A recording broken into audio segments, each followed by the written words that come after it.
MOBIUS Whale Wars. I would like to show you this game which I made in 2002. It was for the UDEV Mac Games contest. So you move using your mouse. We are playing this on a blue-gray iMac from that time. With the mouse button, you shoot your sonic waves, which is Mobius's power. He has whale magic. And these enemies are called the minions. They are sea mines. But let's see.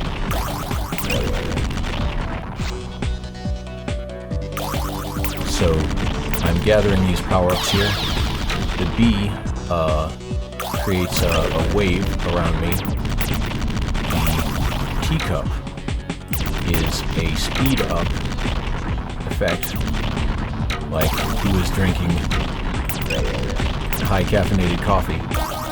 The power-up will summon his friends there. So here we are at the first boss. This is Lieutenant Pierce, the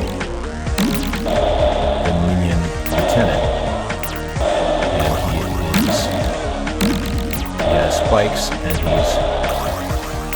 so I'm trying to avoid him, and I just keep shooting the sonic waves. If I hold down the button, it will repeatedly shoot a short-range shot, whereas if I let the shot go, then it spreads out wider, and then by getting more power-ups, I'm increasing the overall power of my shots there. So here are space oppressors. These Goro the alien, my character there, is making a cameo. It seems that the bugs have escaped from my video game screen. LOL, says Tatsuhiro, the e-whale. And then the Goro the alien is saying, "We're free now and we ain't going back." That says Tomodachi Ataku, which is friend attack. So, but anyway, as I was going to make the case, this has most of the features of what we now call survivors-like games in the present day. And yet, I made this perhaps 18 years before the survivors-like game trend. So here we are up on the level 8, and things are starting to change, different soundtrack. Get that bee, which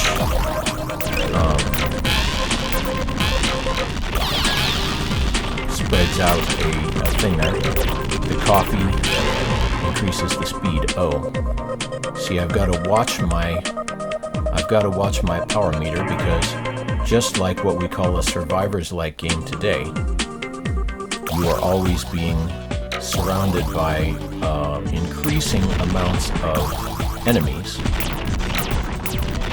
So more building up over time as the levels increase. And at level 1, don't get hit by bad guys, it says. Those minions have picked the wrong whale to mess with. Haha, go get 'em, kid, says Uncle Jonah. I don't know when we're going to have Mobius adventures with actual voices for the characters. I probably will voice Uncle Jonah, and I probably will have somebody else voice Mobius, because I don't sound like a teenager anymore myself. The scene is set beneath the Atlantic Ocean in the world of whales, unseen by human eyes. I forget what that says, but it's something like, I don't know. I need my katakana reading guide for the Japanese text. But it's like, all along I was thinking of making Mobius the whale like, Japanese simple comic characters, like video game characters and things like that. I always liked that designy sort of world that we would see in video games and in dubbed anime and other Japanese pop culture items, and so I said I can make this style also, but then I can take it in my own direction, do my own thing with it and stuff. And it is a kind of unusual idea, actually, because actual whales, I don't know, are whales protected in the Sea of Japan, or are they not? It's like they actually have, anyway, but here the whales are the characters, and it is a sort of world of whales living in cooperation with the human population. And MOBIUS and his Uncle Jonah are helpers for the people in Harbor Town. And they're making sure enemies increase over time. And you see some of them do have a little bit different play action. It's like, it is very what would later be called survival-like. And, you know, my inspiration was coming from these classic video games that we all used to play in the early days of video games, when you would be facing just a massive amount of opponents, but then also you would have a pretty strong main character. So, or like what you call Danmaku games, these sort of bullet hell games now. And yeah, I would be interested in making a MOBIUS whale shmup game, bullet hell or whatever style it might be. That would be very fun to do. And I'm more a designer than a programmer, so if you programmers are out there, even though I did make this using TNT Basic, which was a nice thing for Macintosh in the early 2000s, kind of like Game Maker or some of these other easy engines for... Okay, now we're getting into some of the difficult levels. The pollution zone. So, yes, I studied graphic design. That was my college experience. So yes, all of this is designed in Adobe Illustrator and imported into TNT Basic to produce the game graphics. And then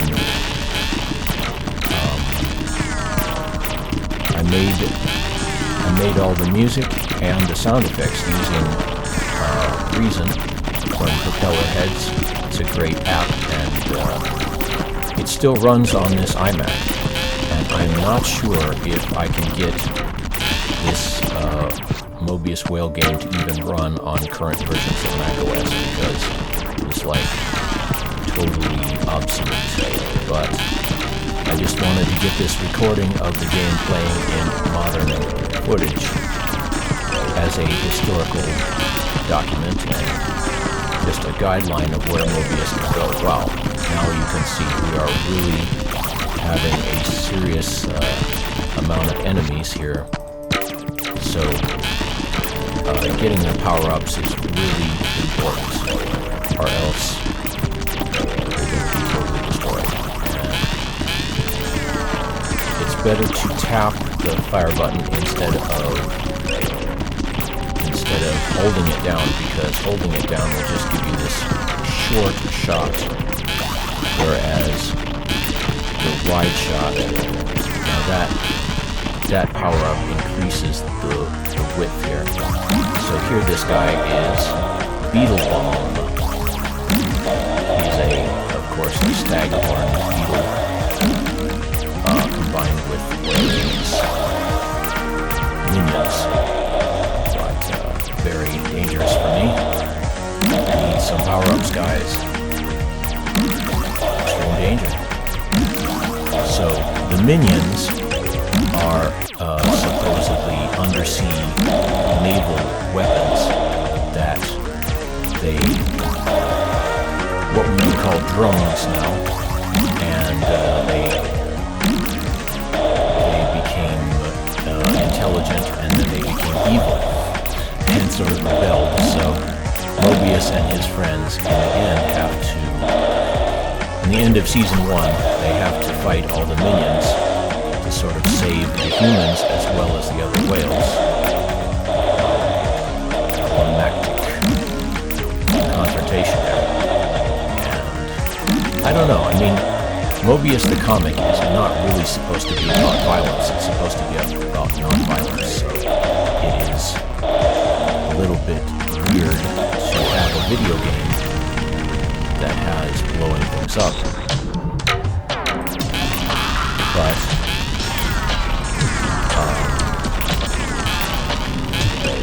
it's like it is harder to program peaceful games just because the history of video games has a lot of battles in it. And it's like programming something to hold everybody's attention, but then also be really peaceful. I don't know, like, I think one game I wanted to program was Mobius Ocean Action Defense, which I never really got that far into, but I would like to be able to make that. Wow, yeah. So now you can see the sort of survivors-like thing we're talking about once again. Being just surrounded by these things, and avoid them and get all the power-ups. Definitely grab every single power-up if you can, because the power-ups also give you a short bit of shielding there, as you will notice. That's a bit much here. Level 17, 18.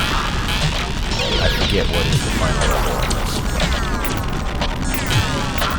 And yes, like a lot of shmup games, it does just wrap around once you beat the final boss.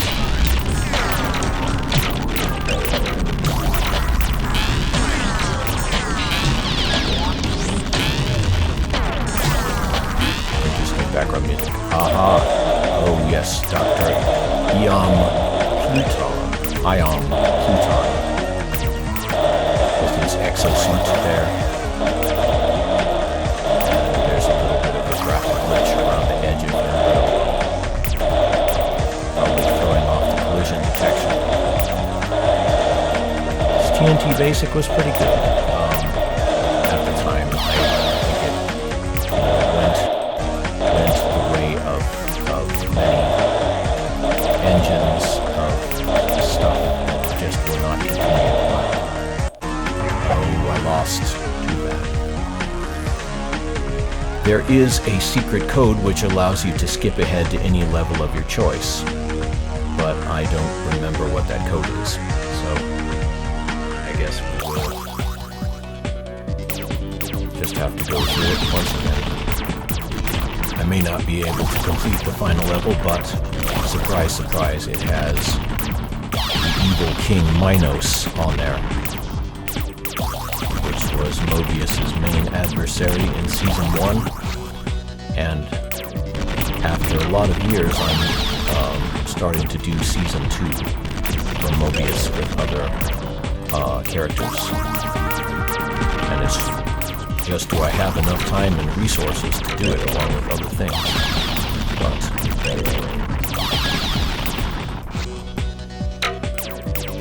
I realized that I like to write the stories and think of the characters more than all of the actual work of doing animation and stuff like that. I would love to be writing for a huge staff of people who would actually make a series, and yes, nothing is AI here, and nothing ever will be AI on Mobius in terms of the main designs.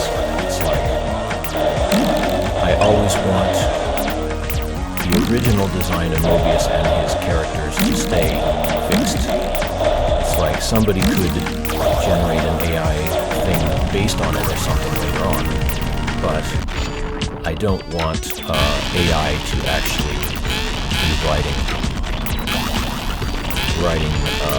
the comic itself, or to be drawing the characters.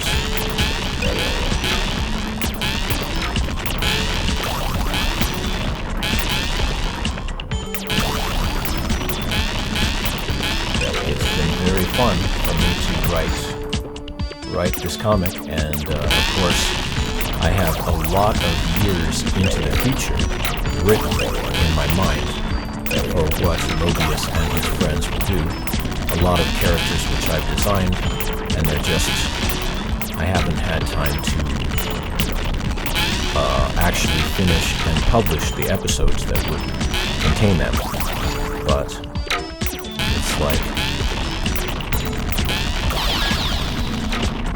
I don't know, I always thought that Mobius and his friends should get wider attention and actually be appreciated by a larger audience.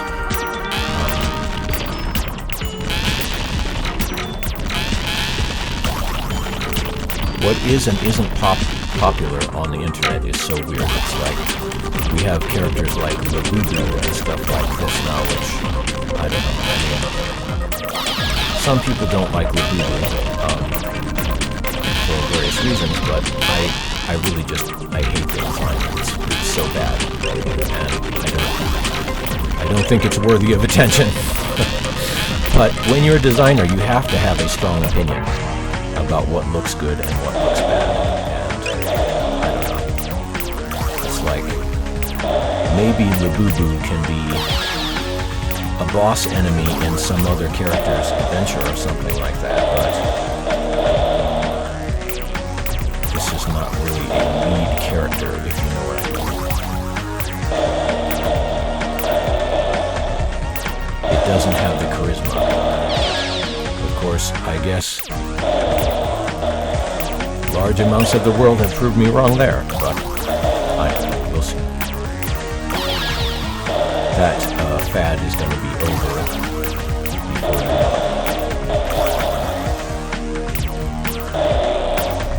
it. Thrift stores will be full of them. The question is, why aren't the thrift stores full of Mobius products and stuff like that people, I don't know, discarded? Anyway, that's Amon the Magnificent, and in Season 2, Amon the Magnificent is trying to become the main enemy of the series, because the minions fell by the wayside. They were defeated by Mobius and the other whales and the other minions, and then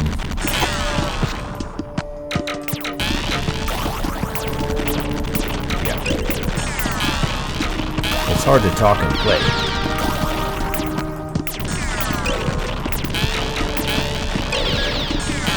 Yes, this didn't win in the contest. It was disappointing to me because I put